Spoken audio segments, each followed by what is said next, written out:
Okay, YouTube. In this video, we're going to begin our look at inverse functions. And so this is the idea that, in the past we've been given functions, y as a function of x, say maybe a linear thing, y equals mx plus b. The idea is that if I give you an x value, we can find a y value. It's this input-output relationship or domain range relationship that we have. But it is also the case that if I gave you an output, a y value, we could work backwards to obtain a corresponding input value that went to that output value. And so this idea of working backwards is what we're working with here in this video when we talk about inverse functions.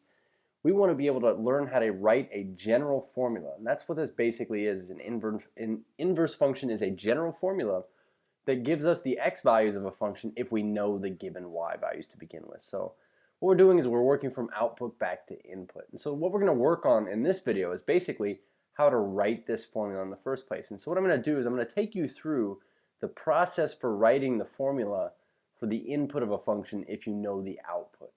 And so we say let f of x equal 3x minus 5. Now one thing I want to point out here is this. Excuse me, we have y equals 3x minus 5.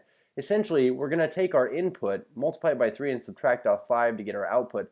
The idea is that if I wanted to right now, we could say solve, y equals f of x for x is what we're going to do here in a second.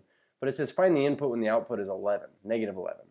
What I want everybody to know is that we can right now, if we want to, plug this in and actually add 5 and divide by 3. Now, what I would like to argue is this.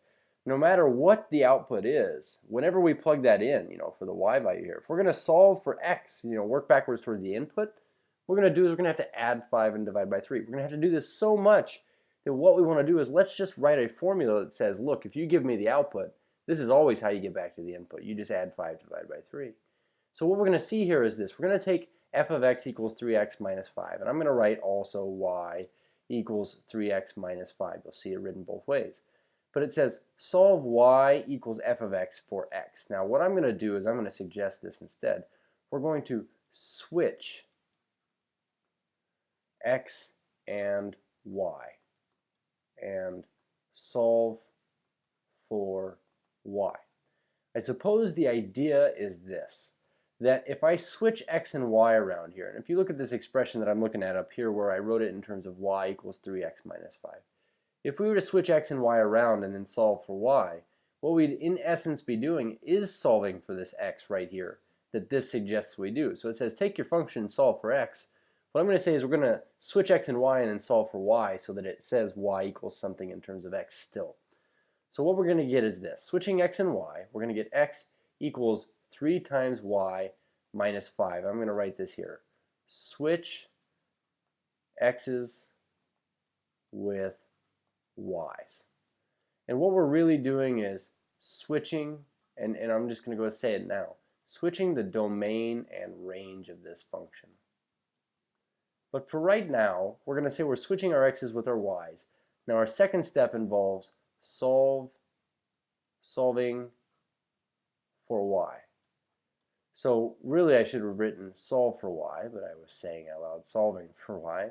We're going to solve for y in this expression. So what we're going to do is we're going to add 5 to both sides here. This is a literal equation. And so we say x plus 5 equals 3 times y.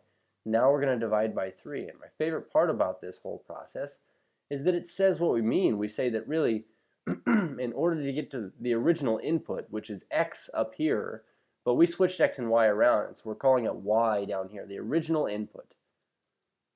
That's what this function does. We're going to do this. We're going to say 1/3 x plus 5/3 is what this looks like in slope-intercept form.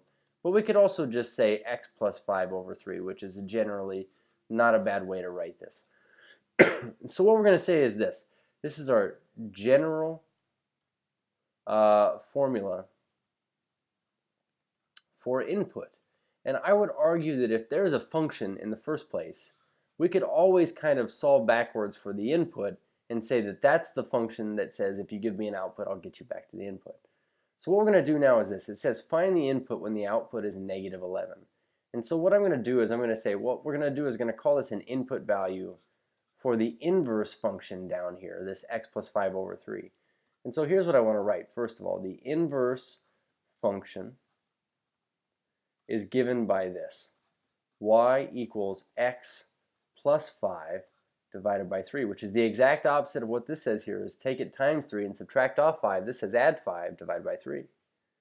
So we're also going to call this, in this video, f inverse of x. And we're going to learn to write it this way right now, but we read this as f inverse of x. Okay. So for right now, let's just focus on this though. If we were to say x equals negative 11 was an output for the original function, we say, well, what's the original input? What we're going to do is we're going to plug it back into this general formula that says, well, then your original input is this. And so what we get is y equals negative 11 plus 5 all over 3. And what we end up with is this.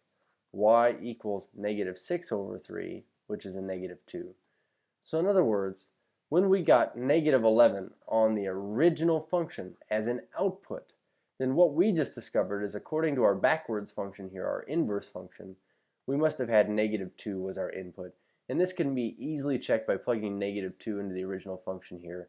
If we were to go find f of 2, we would see that we get 3 times 2 minus 5, which is indeed 6 minus 5. Let's see here. 3 times negative 2, is a negative 6 minus 5. There's our negative 11 that we needed here. So that was the original output for the original input of negative 2 in the first place. We were able to find the original input by plugging the output into our inverse function. Cheers.